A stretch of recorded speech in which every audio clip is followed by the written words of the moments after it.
So ഇന്നത്തെ class നമ്മൾ നോക്കാൻ പോകുന്നത് 3 ക്വസ്റ്റ്യൻസ് എന്ന് പറഞ്ഞ ഷോർട്ട് സ്റ്റോറിയാണ്. ഒരു കുഞ്ഞു കഥയാണ്. നമ്മുടെ ലിയോ ടോൾസ്റ്റോയ് എഴുതിയിട്ടുള്ള വളരെ അടിപൊളിയായിട്ട് നമുക്ക് കുറച്ച് അറിവുകൾ പറഞ്ഞു തരണം. നമുക്ക് കുറേ കാര്യങ്ങൾ നമ്മുടെ ലൈഫിൽ മനസ്സിലാക്കേണ്ട, നമുക്കും അതിൽ നിന്ന് കുറേ കാര്യങ്ങൾ അറിയാൻ പറ്റുന്ന അങ്ങനത്തെ ഒരു സ്റ്റോറിയാണ് ഈ ലിയോ ടോൾസ്റ്റോയ് എഴുതിയിട്ടുള്ള ഈ 3 ക്വസ്റ്റ്യൻസ് എന്ന് പറയുന്നത്. നമ്മുടെയൊക്കെ ലൈഫിൽ നമുക്ക് സംശയം തോന്നുന്ന അല്ലെങ്കിൽ നമ്മളൊക്കെ ഫോളോ ചെയ്യേണ്ട ഒരു 3 ക്വസ്റ്റ്യൻസ് അത്രേ ഉള്ളൂ ഈ ഒരു ചാപ്റ്ററിൽ. ഒരു കുഞ്ഞു കഥയാണ്, പക്ഷെ ഒരുപാട് ഇന്നർ ഡെപ്ത് ആയുള്ള മീനിങ് ഉള്ള ഒരു സ്റ്റോറിയാണ്, ഷോർട്ട് സ്റ്റോറിയാണ് 3 ക്വസ്റ്റ്യൻസ് എന്നുള്ള ലിയോ ടോൾസ്റ്റോയ് എഴുതിയിട്ടുള്ള ഒരു സ്റ്റോറി. ഓക്കെ, സോ നമുക്ക് ആദ്യം ഈ സ്റ്റോറിയുടെ മലയാളം സമ്മറി നോക്കാം, അവലോകനം നോക്കി നോക്കാം. അപ്പൊ ഈ സ്റ്റോറിയിൽ ഒരു മെയിൻ ക്യാരക്ടർ എന്ന് പറയുന്നത് ഒരു കിങ് ആണ്, ഒരു രാജാവാണ്. ഓക്കെ, അപ്പൊ രാജാവിന് നല്ല രീതിക്ക് ജീവിക്കണം, ശരിയായ ജീവിതം ജീവിച്ച് പോരണം, നന്മകൾ ചെയ്യണം, അങ്ങനെയൊക്കെ ചിന്തിക്കുന്ന ഒരു വ്യക്തിയാണ്. സോ രാജാവിന്റെ മനസ്സിൽ ഒരു സംശയം വരാണ്, ശരിയായി ജീവിക്കണമെങ്കിൽ നമ്മൾ എന്തെല്ലാം ചെയ്യണം. ഓക്കെ, അതുമായി റിലേറ്റ് ചെയ്തിട്ട് അദ്ദേഹത്തിന് സംശയം തോന്നിയിട്ട് ഒരു 3 സംശയങ്ങൾ ഉണ്ടാവണം, 3 ചോദ്യങ്ങൾ അയാളുടെ മനസ്സിൽ വരാണ്. ഫസ്റ്റ് ക്വസ്റ്റ്യൻ എന്താ? What is a right time to begin anything? അല്ലെ, എന്തെങ്കിലും ചെയ്യാൻ പറ്റിയ ഏറ്റവും നല്ല സമയം ഏതാണ്? നമ്മൾ എന്തെങ്കിലും പുതിയ കാര്യം ചെയ്യാൻ സാധിക്കുന്ന, ചെയ്യാൻ പറ്റുന്ന നല്ല റൈറ്റ് ടൈം ഏതാണ് എന്നുള്ളതായിരുന്നു ഫസ്റ്റ് ഡൗട്ട്. സെക്കൻഡ് എന്തായിരുന്നു? Who are the most important people? അല്ലെ, ഒരു മനുഷ്യന് ജീവിക്കണമെങ്കിൽ ഏറ്റവും ഇമ്പോർട്ടൻ്റ് ആയ ആളുകൾ ആരൊക്കെയാണ്? ഒരു മനുഷ്യന് ഏറ്റവും ഇമ്പോർട്ടൻ്റ് ആയ ആളുകൾ ആരൊക്കെയാണ്? അതാണ് second question. And third question, what is the most important thing to do? നമ്മൾ ജീവിക്കുമ്പോൾ ചെയ്യേണ്ട ഏറ്റവും പ്രധാനപ്പെട്ട കാര്യം എന്താണ്? ഓക്കെ, അപ്പോൾ 1 പ്രധാനപ്പെട്ട സമയം ഏതാണ്, 2 പ്രധാനപ്പെട്ട ആളുകൾ ആരൊക്കെയാണ്, 3 പ്രധാനപ്പെട്ട ചെയ്യേണ്ട കാര്യങ്ങൾ ഏതൊക്കെയാണ്? ഈ 3 ക്വസ്റ്റ്യൻസ് ആണ് നമ്മുടെ രാജാവിനുണ്ടായത് സംശയം. രാജാവ് എന്ത് ചെയ്തു? കുറേ പണ്ഡിതന്മാരോട് ചോദിച്ചു, ആർക്കെങ്കിലും ഉത്തരം അറിയുന്നു.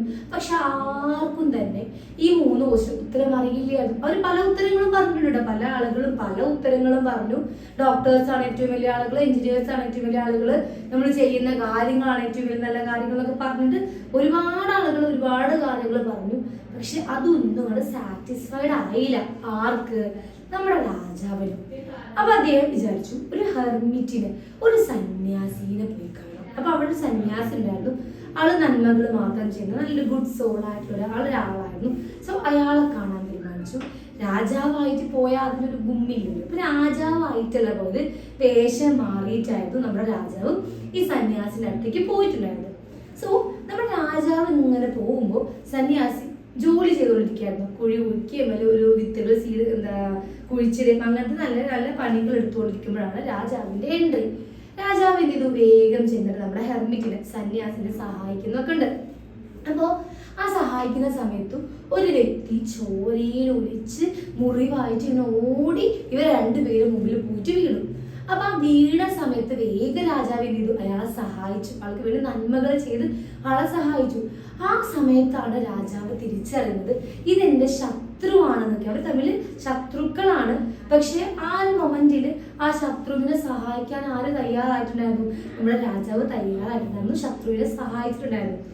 അപ്പോ ഈ രാജാവ് ആദ്യം തന്നെ നമ്മൾ ചെന്നിട്ട് ഈ ഹെർമിറ്റിനോട് ഈ 3 ചോദ്യങ്ങൾ ചോദിച്ചിട്ടുണ്ടായിരുന്നു. പക്ഷെ അന്നേരം ഇയാൾ ഇതിന് മറുപടി കൊടുത്തിട്ടുണ്ടായിരുന്നില്ല. അതുകൊണ്ടാണ് പണിയൊക്കെ എടുക്കാൻ വേണ്ടി സഹായിച്ചത്. പക്ഷെ ഇപ്പൊ ആ ശത്രുവിനെ സഹായിച്ച് നിൽക്കുന്ന ആ ഒരു മൊമെന്റില് നമ്മുടെ ഹെർമിറ്റ് ആ രാജാവ് നേരെ ചോദിച്ച ചോദ്യങ്ങൾക്കുള്ള മറുപടി കൊടുക്കാണ്. എന്തൊക്കെയാ കൊടുത്തത്? മോസ്റ്റ് ഇമ്പോർട്ടൻറ്റ് ടൈം നൗ, അല്ലെ, ഏറ്റവും വിലപ്പെട്ട സമയം അല്ലെങ്കിൽ ഏറ്റവും നല്ല സമയം ഏതാണെന്നല്ലേ ചോദിച്ചിരുന്നത്. ഇപ്പോഴാണ്, പ്രസന്റ് ആണ് ഏറ്റവും നല്ല സമയം. ദാറ്റ് മീൻസ് നമ്മൾ ഇപ്പൊ ജീവിക്കാതെ നാളത്തേക്ക് ജീവിക്കാം, അല്ലെങ്കിൽ ഇന്നലെ ഓർത്ത് ജീവിച്ചിട്ട് ഒരു കാര്യമില്ല. പ്രസന്റ് മൊമെന്റ് എന്ത് ചെയ്യുക? ജീവിക്കുക. Most important person the one with you. ആ സമയത്ത്, ഈ സമയം, ഇപ്പോൾ പ്രസന്റ് ടൈമിൽ നമ്മുടെ കൂടെ ആരാണോ ഉള്ളത് അവരാണ് മോസ്റ്റ് ഇമ്പോർട്ടൻറ്റ് പേഴ്സൺ. അതല്ലാതെ ഇനി ജനിക്കാൻ പോകുന്ന ആൾക്കാരോ മരിച്ചു പോയ ആളുകളോ അല്ല. ഇപ്പൊ നമ്മുടെ കൂടെ ആരാണുള്ളത്, ദ റൈറ്റ് മൊമെന്റ് നമ്മുടെ കൂടെ അടുത്ത് ആരുണ്ടോ അവരാണ് most important person. Most important work to do good, അല്ലെ, ചെയ്യേണ്ട കടമ എന്താ? ഏറ്റവും ഇമ്പോർട്ടൻ്റ് ആയിട്ടുള്ള കടമ എന്താ? നന്മ ചെയ്യുക എന്നുള്ളത്. നല്ല കാര്യങ്ങൾ ചെയ്യുക, നന്മ ചെയ്യുക എന്നുള്ളതാണ് ഏറ്റവും ഗുഡായിട്ട് നമ്മൾ ചെയ്യേണ്ട കാര്യം എന്നാണ് പറഞ്ഞത്. സോ ആ രാജാവിനുണ്ട സംശയത്തിനുള്ള ഉത്തരം കിട്ടി. രാജാവ് സന്തുഷ്ടനായി, ഭയങ്കര സാറ്റിസ്ഫൈഡ് ആയിട്ട് രാജാവ് പോവുകയാണ്. ഇതാണ് ഈ ഒരു സ്റ്റോറിയുടെ സമ്മറി എന്ന് പറഞ്ഞാൽ. ഓക്കെ, മലയാളത്തിൽ എന്താണ് 3 ക്വസ്റ്റ്യൻസ് എന്ന് പറഞ്ഞാൽ, രാജാവിന് ഉണ്ടാവുന്ന സംശയങ്ങളായിട്ടുള്ള 3 ക്വസ്റ്റ്യൻസും ആ ക്വസ്റ്റ്യൻസ് ഉത്തരം കിട്ടാതെ വന്നപ്പോൾ ഒരു ഹെർമിറ്റിനെ പോയി കാണേ അദ്ദേഹത്തിന്റെ കയ്യിൽ നിന്നും ചില സംഭവങ്ങൾക്ക് ശേഷം ഉത്തരം കിട്ടുകയും ചെയ്യുന്ന ഒരു കുഞ്ഞി കഥയാണ് നമ്മുടെ ലിയോ ടോൾസ്റ്റോയ് എഴുതിയിട്ടുള്ള ഈ 3 ക്വസ്റ്റ്യൻസ് എന്നുള്ളത്. സോ ഇപ്പൊ നമ്മൾ മലയാളം സമ്മറി നോക്കിയില്ല, ഇനി നമുക്കത് ഇംഗ്ലീഷിൽ അതിന്റെ സമ്മറി പോയിന്റ്സ് ആയിട്ട് നോക്കി നോക്കാം. അപ്പൊ എന്താ പറയണേ?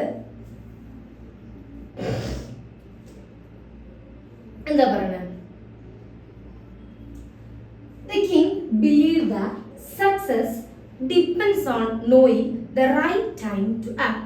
So നമ്മുടെ രാജാവ് വിശ്വസിച്ചിട്ടുണ്ടായിരുന്നു, സക്സസ് ഉണ്ടാവണമെന്നുണ്ടെങ്കിൽ, നമുക്ക് വിജയം ഉണ്ടാവണമെന്നുണ്ടെങ്കിൽ ശരിയായ സമയത്ത് നമ്മൾ പ്രവർത്തിക്കണം എന്ന് വിശ്വസിച്ച ഒരു വ്യക്തിയാണ് നമ്മുടെ കിങ് എന്ന് പറഞ്ഞത്. അദ്ദേഹത്തിന് അറിയായിരുന്നു സക്സസ് ഉണ്ടാവണമെങ്കിൽ, രാജാവല്ലേ, അപ്പൊ നല്ല രീതിക്കൊക്കെ ചെയ്താലല്ലേ എല്ലാവരും അംഗീകരിക്കുള്ളൂ. സോ രാജാവിന് സക്സസ് അറിയുന്ന കാര്യം തന്നെയായിരുന്നു, സക്സസ് ഉണ്ടാവണമെന്നുണ്ടെങ്കിൽ ശരിയായ ടൈമിൽ റൈറ്റ് മൊമെന്റിൽ എന്തെങ്കിലുമൊക്കെ ചെയ്താലേ സക്സസ് ഉണ്ടാവുള്ളൂ എന്നത് രാജാവ് നല്ലതുപോലെ അറിയാമായിരുന്നു.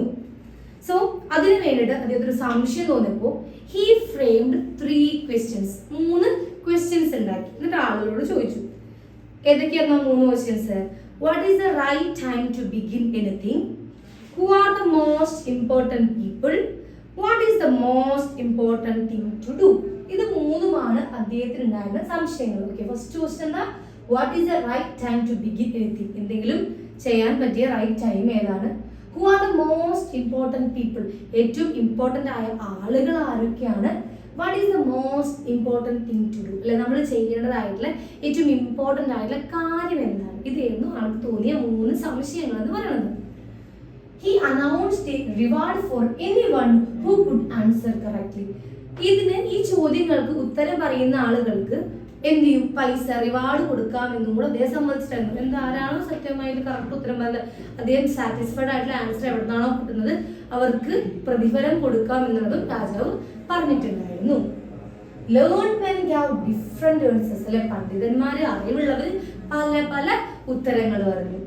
Some said proper planning and schedules decided at the right time. അല്ലെ, ചില ആളുകൾ പറഞ്ഞു പ്രോപ്പർ പ്ലാനിങ്ങും നമ്മൾ കൃത്യമായിട്ട് ഷെഡ്യൂൾ ചെയ്യുന്ന കാര്യങ്ങളുമാണ് ശരിയായ സമയം എന്ന് ചില ആളുകൾ പറഞ്ഞിട്ടുണ്ടായിരുന്നു. Others said advisors, doctors, soldiers or priests are the most important. അല്ലെ, ചില ആളുകൾ പറഞ്ഞു പള്ളിയിലച്ഛനും ഉപദേശകരും ഡോക്ടേഴ്സും ഒക്കെയാണ് ഏറ്റവും ഇമ്പോർട്ടൻ്റ് ആയ ആളുകൾ എന്ന് പറഞ്ഞവരും ഉണ്ടായിരുന്നു. Some said science or warfare is the most important. ചിലർ പറഞ്ഞു സയൻസും ചരിത്രവും ഒക്കെയാണ് ഏറ്റവും പ്രധാനപ്പെട്ട സമയം എന്ന് പറഞ്ഞ ആളുകളും ഉണ്ടായിരുന്നു. The king was not satisfied with any answers. ഈ ഉത്തരങ്ങളിലൊന്നും തന്നെ നമ്മുടെ കിങ് സാറ്റിസ്ഫൈഡ് ആയിരുന്നില്ല. കാരണം ഇതൊന്നും അദ്ദേഹത്തിന് ഇതിലുകൊണ്ടൊന്നും കാര്യമില്ല, ഇതൊന്നും അല്ല സക്സസിനെ ഡിപ്പെൻഡ് ചെയ്യുന്നത് അദ്ദേഹത്തിന് മനസ്സിലായിട്ടുണ്ടായിരുന്നു. The hermit, so he decided to meet a wise hermit. അപ്പോൾ നമ്മുടെ കിങ് വിചാരിച്ചു, അങ്ങനെയാണെങ്കിൽ ആ അറിവുള്ള ആ സന്യാസിയെ പോയിട്ടൊന്ന് കാണാം. ഹെർമിറ്റ് എന്ന് പറഞ്ഞ സന്യാസിയെ പോയി കാണാം. അങ്ങനെയാണെങ്കിൽ അദ്ദേഹത്തിനേത് ഉത്തരം കിട്ടുമെന്ന് വിചാരിച്ചിട്ട് നമ്മുടെ കിങ് ഹെർമിറ്റിനെ കാണാൻ, സന്യാസിയെ കാണാൻ വേണ്ടിട്ട് പോയി. The hermit lived alone and worked hard. നമ്മുടെ ഹെർമിറ്റ് ആണെങ്കിലോ ഒറ്റയ്ക്കാണ് താമസിച്ചിട്ടുണ്ടായിരുന്നത്. ചെല്ലുന്ന സമയത്ത് നല്ലോണം ജോലി ചെയ്യും. ഓൾറെഡി അയാൾ ജോലി ചെയ്യുന്ന ഒരു വ്യക്തിയായിരുന്നു. അപ്പോൾ രാജാവ് ചെല്ലുന്ന സമയത്തും നല്ലോണം വർക്ക് ചെയ്യായിരുന്നു. രാജാവായിട്ടല്ലോ പോയിട്ടുണ്ടായിരുന്നത്. രാജാവ് വേഷം മാറിയിട്ടാണ് പോയിട്ടുണ്ടായിരുന്നത്. The hermit was digging buds and looked weak. അല്ലെ, ചെന്ന സമയത്ത് ഹെർമിറ്റ് ആണെങ്കിലും വളരെയധികം ക്ഷീണിച്ച് വീക്കായിട്ട് ജോലിയൊക്കെ ചെയ്ത് അവശനായിട്ട് ഇങ്ങനെ ഇരിക്കുകയായിരുന്നു. The king helped the hermit by digging. അതിൽ വേഗം ചെന്നിട്ട് നമ്മുടെ രാജാവ് കുഴിക്കാൻ വേണ്ടി ഡിഗിങ് ചെയ്ത ജോലിയെ കൂടുതൽ നമ്മുടെ ഹെർമിറ്റിനെ സഹായിച്ചു. The hermit did not answer the questions. അപ്പോൾ അപ്പോൾ നൈസായിട്ട് എന്ത് ചെയ്തു, ആ 3 സംശയങ്ങളും ചോദിച്ചു. പക്ഷേ ഹെർമിറ്റ് ആ സമയം മറുപടി ഒന്നും തന്നെ പറഞ്ഞിട്ടുണ്ടായിരുന്നില്ല. A wounded bearded man came running and fainted. ആ സമയത്ത് ഒരു മുടിയൊക്കെ ആയിട്ട് ചോര കൊലിച്ച് വരുന്ന ഒരു ബിയോഡ് താഴെക്കുള്ള മനുഷ്യൻ ഓടി വന്നിട്ട് ഫെയിൻഡ് അവരുടെ മുന്നിലാണ് വീണു. He was the king's enemy who wanted revenge. അല്ലെ, അത് നമ്മുടെ രാജാവിന്റെ ശത്രുവാണ്, എനിമിയാണ്. അവർ തമ്മിൽ കണ്ടു കഴിഞ്ഞാൽ റിവെഞ്ച് ചെയ്യാൻ കാത്തിരിക്കുന്ന 2 പേരായിരുന്നു. The king cleaned and bandaged his wounds. പക്ഷെ ആ ടൈമില്, ആ സമയത്ത് ആ മുറിവായി ചോരൊലിച്ച് കിടക്കുന്ന ആ ഒരു എനിമിയെ കണ്ടപ്പോൾ കൂടെ നമ്മുടെ രാജാവ് എന്താ ചെയ്തത്, സഹായിക്കുകയാണ് ചെയ്തിട്ടുള്ളത്. അല്ലാതെ നിന്ദിക്കുകയല്ല ചെയ്തത്, വന്ദിക്കുക ചെയ്തത്. അയാളെ ഹെൽപ്പ് ചെയ്യാണ് ചെയ്തിട്ടുണ്ടായിരുന്നത്. Man confessed his head. ആ സമയത്ത് ആ ആളുടെ ഉള്ളിലുള്ള ആ ദേഷ്യം പോയി. കാരണം നമ്മളെ ജീവിതം, നമുക്കൊരു അപകടം ആ സമയത്ത് നമ്മൾ സഹായിക്കുന്നവരാണല്ലോ നമുക്ക് ദൈവം എന്ന് പറയുന്നത്. സോ ആ സമയത്ത് നമ്മുടെ ഈ ഒരു ശത്രുവിന്റെ എനിമിയിലുണ്ടായിരുന്ന ആ വീണ് കിടക്കുന്ന മനുഷ്യന് ഈ രാജാവിലുള്ള ദേഷ്യം മാറിപ്പോയിട്ടുണ്ടായിരുന്നു. The king forgave him. ആ 2 പേരും പരസ്പരം, കിങ് രാജാവും ക്ഷമ പറഞ്ഞു. അയാൾ തിരിച്ചിട്ട് ക്ഷമ കൊടുത്തു. Peace was established. ആ സമയത്ത് നല്ല സമാധാനം ഉണ്ടായി അല്ലേ. കാരണം നമ്മൾ കുറേ ശത്രുക്കളായി ജീവിക്കുന്നേക്കാൾ നല്ല മിത്രങ്ങളായിട്ട് ജീവിക്കുന്നത്. സോ ആ സമയത്ത് അവിടെ നല്ലപോലെ പീസ് ഉണ്ടായി. അവർ തമ്മിൽ ഭയങ്കര ഹാപ്പിയായി. ആ ഒരു മൊമെന്റ് ഒക്കെ കണ്ടു നിൽക്കാൻ ആര്, നമ്മുടെ hermit. Hermit explain the answers. ആ സമയത്ത് ഹെർമിറ്റ് എന്ത് ചെയ്തു, ഉത്തരം കൊടുത്തു. രാജാവിനുണ്ടാകുന്ന സംശയത്തിനുള്ള മറുപടി ആര് കൊടുത്തു, നമ്മുടെ ഹെർമിറ്റ് കൊടുത്തു. മോസ്റ്റ് ഇമ്പോർട്ടൻറ്റ് ടൈം നൗ അല്ലേ, ഏറ്റവും ഇമ്പോർട്ടൻ്റ് ആയ സമയം ഏതാണ്, ഇപ്പോഴാണ്. മോസ്റ്റ് ഇമ്പോർട്ടൻ്റ് ടൈം ഇപ്പോഴാണ്. ഇതാണ് ഏറ്റവും ഇമ്പോർട്ടൻ്റ് ആയിട്ടുള്ള സമയം. Most important person the one with you. നമ്മുടെ കൂടെ അറ്റ് ദ മൊമെന്റ് ആരാണോ ഉള്ളത് അവരാണ് മോസ്റ്റ് ഇമ്പോർട്ടൻറ്റ് പേഴ്സൺ എന്ന് പറയുന്നത്. Most important work to do good. 3ാമത്തെ സംശയം എന്തായിരുന്നു, നല്ല ചെയ്യേണ്ട കാര്യം ഏതായിരുന്നു അല്ലേ, ടു ഡു ഗുഡ്. നന്മ ചെയ്യുന്നതാണ് ഏറ്റവും നല്ല ഇമ്പോർട്ടൻ്റ് ആയിട്ടുള്ള കാര്യം എന്നുള്ള ആ ഒരു ഉത്തരം ആ സ്പോട്ടിൽ തന്നെ നമ്മുടെ ഹെർമിറ്റ് പറഞ്ഞു കൊടുക്കുകയും ചെയ്തു. രാജാവിന് സന്തോഷമായി, രാജാവിന് സംശയം തീർന്നു കിട്ടി, സാറ്റിസ്ഫൈഡ് ആയി. The present moment is the only time we control അല്ലേ. ഈ ഒരു മൊമെന്റ് മാത്രമേ നമുക്ക് കൺട്രോൾ ചെയ്യാൻ പറ്റുള്ളൂ. പാസ്റ്റ് ഈസ് പാസ്റ്റ് അല്ലെ. പാസ്റ്റിൽ കഴിഞ്ഞു പോയ കാലത്തെ കുറിച്ച് നമ്മൾ എത്ര റിഗ്രറ്റ് ചെയ്തിട്ടോ എത്ര വിഷമിച്ചിട്ടോ ഒരു കാര്യമില്ല. പാസ്റ്റ് ഓവർ ആക്കും. Past is past. ഫ്യൂച്ചറിനെ കുറിച്ച് നമ്മൾ ആൻഷ്യസ് ആയിട്ടും കാര്യമില്ല. കാരണം നമുക്കറിയില്ല വെരി നെക്സ്റ്റ് മൊമെന്റ് എന്താണ് സംഭവിക്കുക എന്നുള്ളത് അറിയാത്ത ആളുകളാണ് നമ്മൾ. സോ ഫ്യൂച്ചറിനെ കുറിച്ചിട്ടും ആൻഷ്യസ് ആവേണ്ട ഒരു കാര്യമില്ല. പ്രസന്റ് ഈസ് ദ പ്രസന്റ് അല്ലെ. പ്രസന്റ് മൊമെന്റ് ആണ് നമ്മൾ എന്ത് ചെയ്യുന്നത്, അത് മാത്രമേ നമുക്ക് കൺട്രോൾ ചെയ്യാൻ പറ്റുള്ളൂ. അവിടുത്തെ ഓരോ സെക്കൻഡുകളായി നമുക്ക് കൺട്രോൾ ചെയ്യാൻ പറ്റുള്ളൂ. സോ പ്രസന്റിൽ എന്ത് ചെയ്യുക, ജീവിക്കുക. കാരണം നെക്സ്റ്റ് മൊമെന്റിൽ നമ്മൾ വല്ല ഹാർട്ട് അറ്റാക്ക് വന്ന് ചത്തു പോകുന്ന പോലും നമുക്കറിയില്ല. സോ ആ അടുത്ത മൊമെന്റിനെ കുറിച്ച് ചിന്തിക്കാതെ പ്രസന്റ് മൊമെന്റിൽ നമ്മൾ എന്ത് ചെയ്യുക, ജീവിക്കുക, ലീവ് ചെയ്യുക. അതാണ് പറഞ്ഞു തരുന്നത്. രാജാവിന് വളരെ സന്തോഷമായി. രാജാവ് ഒരു സക്സസ് പേഴ്സൺ ആവാനുള്ള ചോദ്യം ഉത്തരവ് കിട്ടി. തീർച്ചയായിട്ടും ഈ 3 കാര്യം ഫോളോ ചെയ്യണമെങ്കിൽ നമ്മൾ നല്ല വഴിയിലുള്ള ഒരു സക്സസ്ഫുൾ പേഴ്സൺ തന്നെ ആയിരിക്കില്ല. രാജാവ് ആവണമെന്നൊന്നുമില്ല, നമുക്ക് തന്നെ സാധിക്കും. സോ ഈ ഒരു ചാപ്റ്ററിൽ നിന്നും നമുക്ക് മനസ്സിലാവുന്ന കാര്യം എന്താന്ന് വെച്ചാൽ past is past, future is future and just leave the present moment. Present moment എന്താ, ജീവിക്കാം, അത്രേ ഉള്ളൂ. സോ ഈ ഒരു സ്റ്റോറി ലിയോ ടോൾസ്റ്റോയ് എഴുതിയിട്ടുള്ള ഒരു കുഞ്ഞു കഥയാണ്, ഒരു ഷോർട്ട് സ്റ്റോറിയാണ്. 3 ക്വസ്റ്റ്യൻസ് എന്നുള്ള ഈ ഒരു സ്റ്റോറി. ഈ ഒരു സ്റ്റോറിയിൽ രാജാവിന് തോന്നുന്ന 3 സംശയങ്ങളെ കുറിച്ചിട്ടാണ്. ആള് കുറേ പണ്ഡിതന്മാരോട് ചോദിച്ചു, പക്ഷെ ആരെയും ഉത്തരം കിട്ടില്ല. അവസാനം ഒരു ഹെർമിറ്റിനെ വന്ന് കാണേ.